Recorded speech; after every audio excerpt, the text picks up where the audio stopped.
Honorable President Jacob Zuma, Minister of Arts and Culture, Comrade Muthetwa, Acting Premier, Comrade Barbara, Comrade Mayor Masina, Ministers, Comrade Lindy, Zulu, Comrade Ayanda, Comrade Mbalula, Comrade Kelima Patwe from MKBA, Comrade Soli from SACP,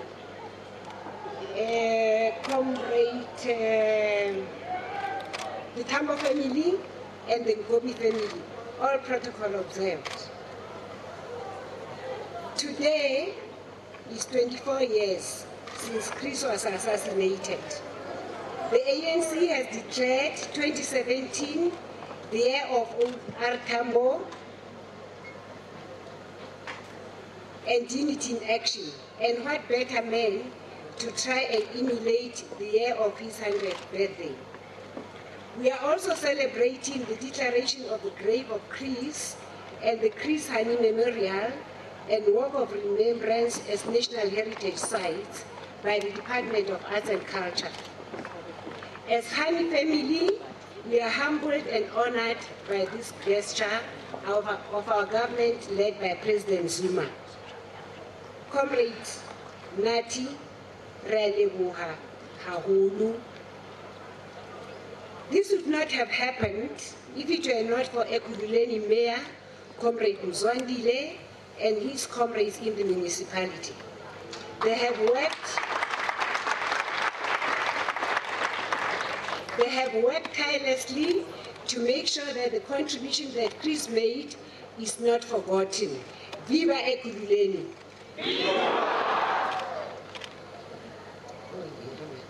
I would like to make it clear that I stand here today addressing you all as the widow of ANC and SACP comrade. And it is his memory that we honor today. At the moment, we are living in a time of extreme paranoia and factionalism. I attended a prayer service on the 5th of April at Bethesda Methodist Church in Horton to pray for our country. I was later informed that in some circles of our organization that I belong to a faction that is against the presidency because I attended a prayer service. It is a culture of all churches over the world to pray for their countries and for their leaders. Comrades, I come from a praying family. Whenever I have challenges, I surrender to God, who has never failed me. You can all testify to that. After 24 years of my husband's assassination, I'm still around because of prayer.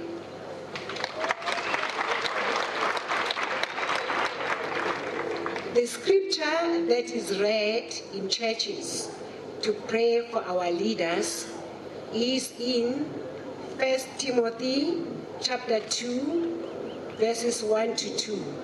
It reads as follows. First of all, then, I urge that supplications, prayers, intercession, and thanksgiving be made by all people, for kings and for all who are in high position, that we may lead a peaceful and quiet life, godly and dignified in every way. Honorable President and comrades, I do not belong to a faction. I am a member of the ANC, and there is only one ANC.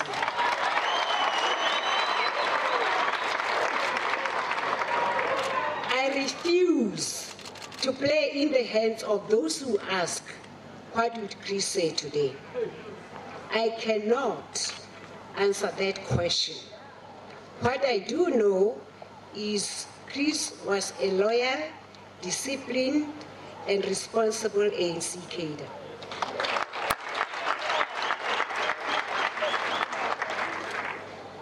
Malcolm X said, open quote, the media is the most powerful entity on earth. They have the power to make the innocent guilty and make guilty the innocent.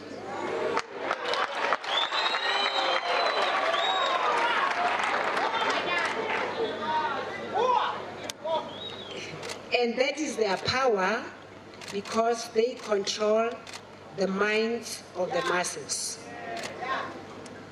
We get information from the media about our economy, the ANC in fighting, where and when marches will be held, and reasons for the marches. About the ANC conference in December, who is standing for presidency, even before the ANC branches have made their choices on the leadership.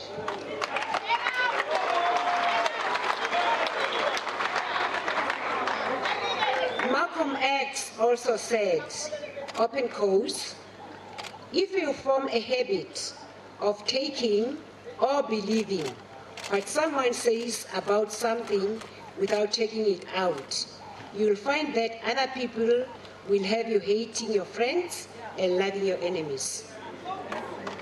As a society, we have been bombarded with fake news on social media, and there's a lot of gossip mongering.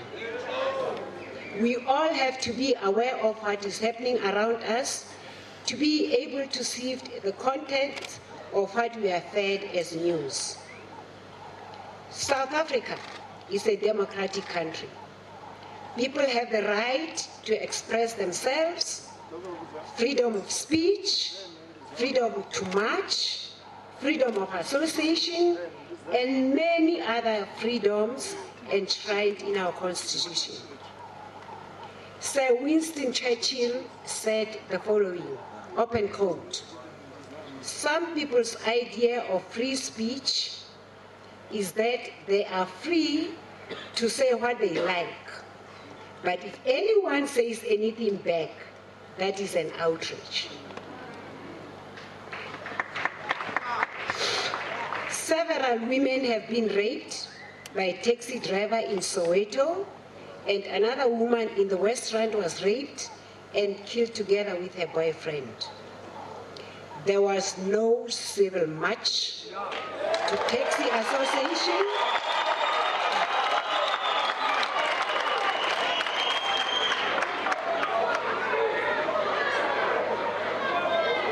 Okay, can you clap at the end of what I have to say? Because we don't have enough time, but thank you for that clapping.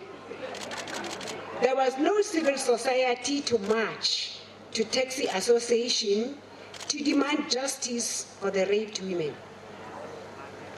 When trade unions demand a living wage for workers in our country, they are met with disdain by employers. There is no civil society march to support the poorly paid workers.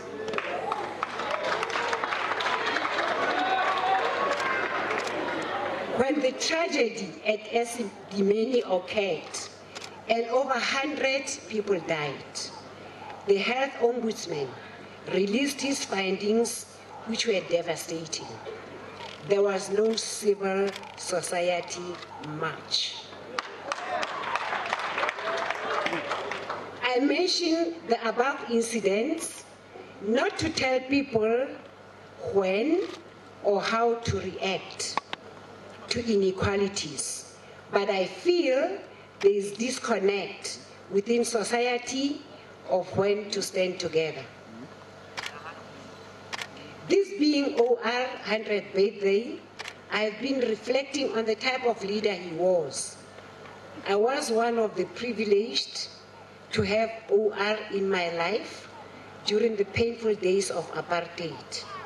He was kind to my husband, to myself, and especially my children. There was nothing OR would not do for the families of ANC comrades, including but not limited to sourcing school fees. In spite of all the imaginable challenges in exile, OR still managed to hold the ANC together, united. I would like to quote OR at the ANC 48th National Conference in '91. Open quotes. Before I sit down, I wish to make a few observations. We did not tear ourselves apart because of lack of progress at times. We are always ready to accept our mistakes and correct them. Above all, we succeeded to foster and defend the unity of the ANC and the unity of our people in general.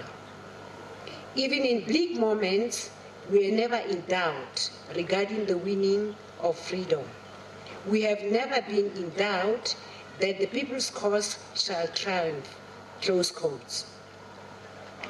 On a personal message to the President of South Africa, I would like to thank President Zuma.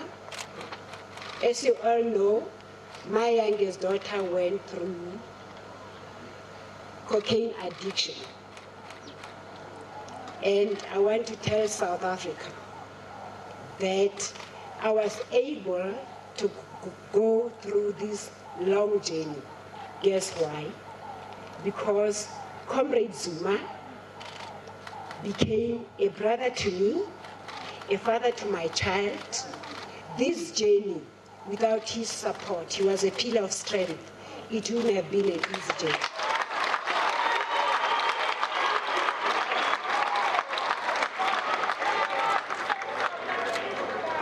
I am not trying to get votes here, but what I'm trying to illustrate to you is the President of South Africa, Comrade Jacob Zuma, who closely worked with my husband, and I'll tell you something that you didn't know. He was the last person to be with Chris before he was assassinated. I don't know where they had gone to do whatever, but he was the last ANC leader to see Chris. So it was easy for me to go to him and tell him my problems with my daughter's addiction. President, I have no words, but because I believe in God, my wish is, may God bless you 100-fold. Amanda!